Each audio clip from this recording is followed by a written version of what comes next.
For 16 years, from 1989 through 2004, Booknotes was C-SPAN's signature author interview program. Focusing exclusively on contemporary nonfiction, the Booknotes series created an unparalleled television forum for writers of history, biography, politics, and public and cultural affairs. The Booknotes format was simple: one author, one book, 1 hour. For a full hour every Sunday night, 52 weeks a year, nonfiction writers were asked to discuss their most recent work. Beyond the book's subject matter, authors were also queried about their research, their writing process, and their own lives and influences. The result is a body of televised interviews that serve as a lasting scholarly resource for authors, researchers, students, readers, and educators. George Mason University Libraries is now adding to this trove of information by re-interviewing selected authors about their experiences as part of the Booknotes series. Hello, I'm Lindsay Bestabucci, oral historian for George Mason University Libraries, and with me is sound engineer Robert Vey. Today is January 12th, 2015, and we are recording from Fenwick Library, where we are speaking with author Carl Cannon, who appeared on Booknotes on December 28, 2003, to discuss his book, The Pursuit of Happiness in Times of War. Hello, Mr. Cannon. Thank you for speaking with us today. How are you? Doing well. Good. So how did your book come to be on Booknotes? Well, I don't know. I just got a call from a producer at C-SPAN, and they asked me if I'd do it. This is my recollection, and of course I was delighted. Considered a great privilege, and I was pretty happy. And how did you prepare for your appearance on the show? Well, I prepared for it about as well as I prepared for this interview with you, because I looked at these questions, and I thought, well, I either know the stuff or I don't. And in all seriousness, I thought, what am I going to do? Okay. Well, I got a haircut, and then I thought, I opened my book up and said, do I know this book well enough to talk about it? I thought, I sure do. So I just went on, And what do you remember most from your appearance on the program? Well, what I remember most, I think, is a question that Brian asked me, and my answer and his answer, my answer. I'll explain this. He said about halfway through the interview, maybe 20 minutes into the interview, correct me if I'm wrong, he said, but I don't think you wrote a negative word about a president. And now the book was called The Pursuit of Happiness in Times of War, and it was a book about how presidents of the United States, wartime presidents, but also other presidents, used the words of the Declaration of Independence, used the preamble to rally Americans to a cause, usually war, but another cause, poverty, whatever the fight was. And I used most of the presidents and a handful of other people who never became president, but who were called upon to rally Americans, Martin Luther King and Frederick Douglass, and Eleanor Roosevelt, John McCain, and maybe one or two others. Anyway, that was my book about. So Brian had clearly read it, which is rare, and I'm sad to say, when journalists interview people about books. But Brian had read it, and then he said, so correct me if I'm wrong, I don't think you wrote a negative word about a president. And I quipped back to him, well, you'll notice I didn't mention Richard Nixon, since not in there. And the transcript says laughter in parentheses, but the laughter's mine. Brian did not laugh. He kept a straight face, which kind of threw me off, because it's supposed to be, it's a laugh line. But then I went on to explain, but it showed me, I've been a journalist for a long time, but it showed me it was that interviewing technique that Brian uses. He threw me off a little bit. He asked me a very insightful question, but then without saying anything, just looking at me while I'm laughing at my own joke, he made me explain it. And the explanation, now my book's already in print, but it's as clear. It was like I was realizing what I had found in my book while answering his question. And what I said to Brian was, well, if you believe in American exceptionalism, and you believe that, as I do, that what it means is that doesn't mean America is special as much as it means that the United States of America has an obligation to its own citizens in the world to extend freedom to people who do not yet have it. And whether you're talking about African Americans, women, the handicapped, Kurds in Kurdistan, whoever you're talking about. Two groups of people always get this: American presidents and immigrants. Anyway, that's the answer I produced for Brian, and it was more clear. Gave me a clearer understanding of my book until that moment. I had never been able to explain to people as clearly what I was writing about until Brian asked me that question in that way. Yeah, I remember that question and that exchange from watching your Booknotes interview. Really? Yeah. So this question stood out to you, but were there any other questions which surprised you that Brian Lamb asked? Well, I think there were a couple, and one of them threw me off. Probably shouldn't have. Probably neither of them should have. They're related questions. He asked me if I was a happy person, because I'm writing about happiness. And I didn't expect him to make it, to me personally. And I just kind of said, yeah, I guess I am. Like I hadn't really thought about it. But as I thought about it, I thought, yeah, it's probably true. And I also explained, and then I think he asked me a follow-up, just of, what makes people happy. Or we got into a kind of a conversation about that. And this I was prepared for, because while writing the book, I had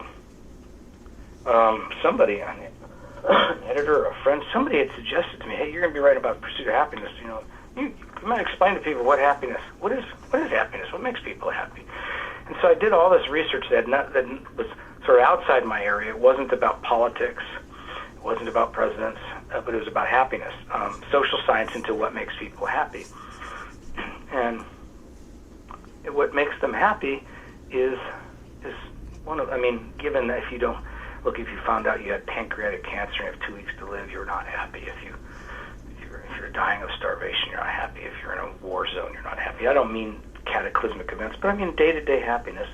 And if you're just grindingly in poverty, that you probably can't be happy. But those extreme situations aside, what makes people happy is not money. It's being happy in their work, and it's working in a fulfilling place where they listen to you and you believe in the enterprise and you're able to do good work. And that was gratifying to me to find that out. I'm sure I've gotten to know Brian Lamb pretty well since then. I know he sort of lives this creed, and we talked about that a while, and we got on to Phil Burton, and Phil was a congressman from San Francisco, a very powerful congressman when I first arrived in Washington while Ronald Reagan was president. And Phil used to greet people, and he'd say, "Are you happy in your work?" And it's a greeting I've adopted. I was close to Phil. My parents knew him. And I did get a smile out of Brian when he asked me about my father. And I had mentioned my father, and Brian, for the reason of the viewers, and said, "Your father is," and then I described him. And then Brian kind of smiled and said, "Well, he had a 2-hour book notes." And I thought, that's really arriving in Washington if Brian Lamb gives you a 2-hour book notes. I don't mean to go on and on here, but let me the other half of the question is the other part that surprised me a little bit. He asked me if presidents were happy. And I just, I didn't really know that. And I don't think all of them were. I didn't give that much thought, and I didn't have a good answer for it. Doesn't mean it wasn't a good question. It was a very good question. So you mentioned how prepared Brian Lamb was, and judging from the extensive marginalia which are in his books, he definitely did read them thoroughly. I actually have his copy of your book, and it's incredibly marked up, a librarian's worst nightmare. But did you find this preparation to be normal for interviewers, and how did it change the interview experience? Well, it's not normal. Now, C-SPAN's a different kettle of fish. Then it's not like some DJ who's been handed a sheet 2 minutes before by a producer who's on AM radio somewhere in Dubuque and say, "Hey, you got to interview this guy." I mean, it's a different deal, and it's qualitatively different, and Brian treats it as such. But even there were people. I'll tell you this: my father and I later wrote a book together, there were people who reviewed it, mind you, who didn't read the whole book. And we know this because it said the canons didn't write about X, and we had written about X later in the book, a lot about it, And so for a guy to really read your book and think about it, it changes everything. It's like having a conversation with somebody who knows what they're talking about, who's thought about what you've thought about. You've got to, it elevates the conversation, just not counterintuitive, just as you think it might. But I think it brings out the best in the author. As I was saying before, so Brian's asking me about, I'd said anything bad about presence. I hadn't thought of that before. But as he asked me about it, I realized why it's so. And we talked about it. It was the best moments in the interview are when Brian asks you something that shows he's thought about what you read. And he's not confrontational, but he'll ask you. He makes inferences from what you write, and he asks you about it. He asked me if he inferred from my book that I was in favor of the Iraq invasion, for instance. Now, I wasn't, and I was then a straight news reporter, and I wouldn't have expressed much of an opinion, but I had misgivings about it. But he drew me out, and we talked about that. It's much better. I would after that experience, by the way, I endeavored never to interview an author that I hadn't read his book. Just it's malpractice. Makes you feel like an idiot now. Brian Lamb set the standard there. Well, Booknotes' hour-long format differed greatly from most of the network television interviews, which would last 3 minutes or less. What do you think are the benefits or potential drawbacks of this longer format for the author and for the viewer? Well, the potential drawback is you'll be long-winded and you won't be as focused, as the author. You could make the argument that you don't need the full hour. C-SPAN's not about maximizing every second of airtime. It's a more of a sort of national open mic night on America's civic conversation. So I think they have their pacing, and I think it works for them. But a 2 and 3 minute interview, what you're doing there is you're getting to talking points, and that's unfortunate. The Booknotes format is a conversation, and that again, you make the argument. He does some are 2 hours, some are 1 hour. You could do half an hour probably, but I think that it really allows for a conversation that if the rapport between the interviewer and the book author is a good one, I think it just makes for an elucidating conversation. I think it makes people want to read the book and think about the themes the author's discussing. Well, Mr. Lamb asked about an author's research and writing methods. Do you believe that the reading public finds these details about the practice of writing to be interesting, or do you think that other authors or publishers find them interesting? I think that authors are always taken aback by them. We operate in this highfalutin world of ideas. But I happen to know that television viewers and book readers and the public thinks those things are interesting because you get asked those questions. I was covering the White House. I covered the White House for many years, and people would always ask you, what is Chelsea Clinton like? Did Hillary throw that lamp at Bill Clinton, or was it the other way around? Stuff like that. And some of it's gossipy, but it's human. We want to know the people, what they're like. And so, I've got all these plaques on my walls in my office, including a framed Pulitzer Prize that the San Jose Mercury News won when I was on the staff for coverage of the Loma Prieta earthquake. It's not my individual award, but I was one of the people who worked on the story. I'm proud of it. But people come off, they sort of look at the Pulitzer, they look at the pictures of Willie Mays, they look at me and Cal Ripken, and they look at all that stuff. But then there's this framed photo of Air Force One. And people say, "You've been on Air Force One?" I said, "Oh, yeah, several times." And so I know that Brian's onto something with those kinds of questions.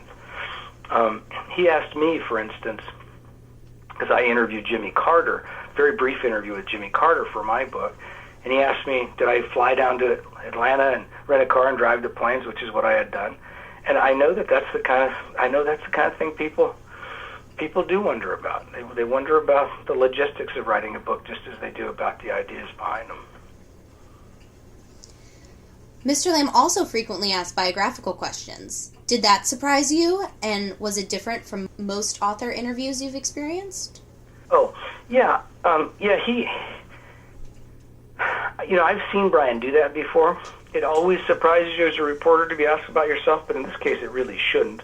And he asked me, and I think those questions are important. Brian's not alone in doing that, and in this day and age, people want to know where the person's coming from. In my interview, we as I'd mentioned, we got to talking about Phil Burton. So, I asked him. I mentioned that I had known him. My parents had worked for him literally before I was born, when my mother was pregnant with me, and then again when I was an infant, she pushed me around in a carriage while handing out literature for Phil, and he was a Democrat. So people, Brian didn't go anywhere with that, but sometimes people say, "Oh, well, is this guy a liberal Democrat or not?" I mean, I just think, in my case, my parents didn't go into Democratic politics, and I'm certainly not considered affiliated with either party. But Brian asked those questions I think, to establish where the people are coming from, and I think that's a good thing. Did you watch Booknotes before or after your own interview? Yes. Did your experience on the show change your opinion of it? Well, that's an interesting question itself, because although I watched Booknotes before, I had not imagined, even after I was invited to be on the show, what it would. I didn't extrapolate. I didn't put myself in the chair. So it's still it's a singular experience when you're doing it. And I didn't, for some odd reason, I didn't relate it to the shows I had watched. When my colleagues found out I was going on it, they said, "Well, be careful of the Brian Lamb questions," and and what they meant by that was just the abrupt, what do you think? Did you pick the book jacket questions? But those questions don't bother me. An author ought to be prepared for them. Well, Brian Lamb had a rule that authors could only appear on the program one time. If asked back, would you have appeared on the show again? Well, I was asked back, actually, but it wasn't. I guess it wasn't Booknotes. It was another thing that Bob Schieffer, it was another C-SPAN program like it. I don't know what they called it. Do you? Was it Book TV? Yeah, it was something like that. It was I don't know, a good 40-minute show, whatever it was. So I went on, and Schieffer interviewed me. It was for this book my dad and I wrote, Reagan's Disciple. And but hell, look. The real answer to your question is I'd do anything Brian Lamb asked me to do. I love the guy, and I believe in C-SPAN, and I like what he does. So, plus, if you're an author, if you don't like talking about your books, you're probably in the wrong business. There's a couple of authors like that. Cormac McCarthy's like that, but he's a much better writer than I am. He can probably get away with it. But if you're writing about public policy and Brian Lamb asks you to be on anything, the answer is yes. Well, as you may or may not know, George Mason University has been gifted all of Brian Lamb's personal copies of the books which he used in the Booknotes series. This amounts to more than 800 nonfiction books published between the late 1980s and 2004. What do you think the benefits and uses of such a collection might be? Oh, well, I can think of a lot of them. I mean, it's pretty nice history, for one thing. But look, I'm not comparing Brian Lamb to Franklin Roosevelt, because that's probably sacrilege to a lot of half the people in this city. But if you go into the notes of, now, presidents is what I know, okay, but day which will live in infamy. That's Roosevelt. He writes that himself. Fred Greenstein, who really advanced the Princeton political scientists, really advanced our understanding of Eisenhower and how all presidents operate by looking at how Ike wrote in the margins of his speeches and press conferences and stuff, and sort of dumbed down his stuff to make, the Democrats are going around saying, "Oh, Ike's this old dum-dum," but Ike was smart as hell, but he wanted to speak in a certain way. So you can really tell things in that way, what people write in the margins. I might be hesitant to read what Brian wrote about me in my book in the margin, but I would sure like to know what he wrote about others, you know. I think it's instructive. I think you've got a real resource there. Well, I have looked through your book, Brian Lamb's copy, and it's, nothing but questions and... Nothing highly embarrassing? No, nothing too bad. Okay. So was there a difference in sales or national attention after your book appeared on Booknotes? You're asking the wrong guy. I write, you've heard of best-selling authors. I'm a least-selling author. I don't know why, but I've never had a big commercial hit, so I can't give Brian credit or blame there. What about the critical reception of the book? Was there any difference? You know what? The book, I don't know if there was or there wasn't, but I don't know exactly. But I do know that Brian is considered in the reviewing community to be serious. I mean, he's a serious person. And I think if your book's on Booknotes, I can't quantify it, but I'm pretty confident in saying that people think take your book seriously, and probably more seriously than they would otherwise. Did your experience with Brian Lamb and Booknotes cause you to rethink any of your own approaches or assumptions regarding your research or writing methods? Yeah, but I can't say I always practice it. But Brian, there was an old newspaper man named Gene Roberts. He covered the Civil Rights Movement and went to the New York Times and became a famous editor at the Philadelphia Inquirer. And he had this interview technique. He wouldn't say anything. Just go in his office and just sit there. People would sort of, get nervous and start blabbing.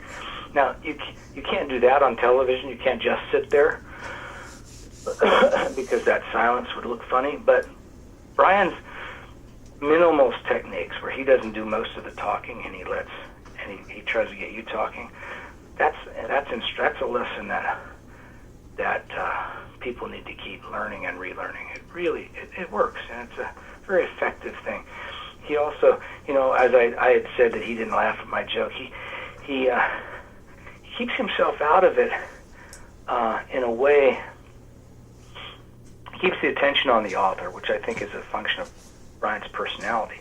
But it's also effective because you want to, as the guest, you want to make interesting TV. You want to make sure you're saying interesting things.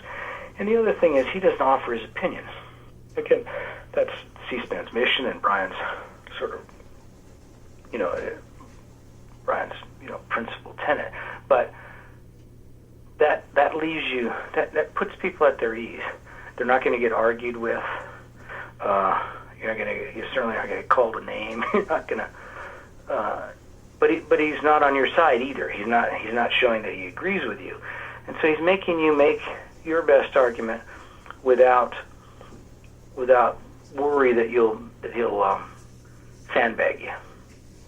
What have you been working on since this book? You mentioned a book you co-wrote with your father, and which works are you most pleased with? That book, I wrote another book with a guy about a lawyer who sued every company you ever heard of, the class action lawsuits king named Bill Larac, with another friend. I worked on a campaign book in 2012, and I'm doing a book now on the future of the Republican Party. But that book that Brian interviewed me, The Pursuit of Happiness in Times of War, that was my first book. If I could do it over again, I'd make the prose more spare and reorganize it a little bit. But that's still my favorite book. It was a book about an idea, and like I said, it didn't sell, but a couple of thousand copies. But it was a book I was proud of the effort, and I enjoyed doing it. And being on Booknotes kind of capped it off for me in a nice way. It really made me think it was worth doing. That's great. In your estimation, what has been the lasting impact of Booknotes in then contemporary American society, or perhaps since? I may not be the right one to judge that, but I think Brian Lamb and what he did with that show, I think it sort of set a marker. It set a high bar, and people wanted it at a time when someone like Kim Kardashian can make millions of dollars by getting married and then divorced 6 months later, and you're working on a book like this. It's if you added it all up at the end of it, and your labor, you get paid about 15 cents an hour. But knowing that if you're on a program like this, and that these programs are out there, how many are there? 800 of them. How many are there? 801 copies. 801. That these things are out there. A wise man once said, "Nothing digital ever dies." Now I don't know if that's true or not, but if these things are out there and they're the standard, it shows you that we're still capable of serious discourse in this country. Well, is there anything else you would like to add about Booknotes, C-SPAN, or Brian Lamb?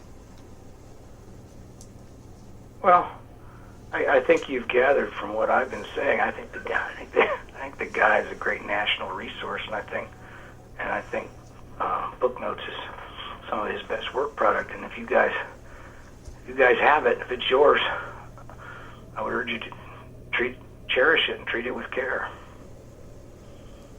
Well, thank you for taking the time to speak with us today. Anytime.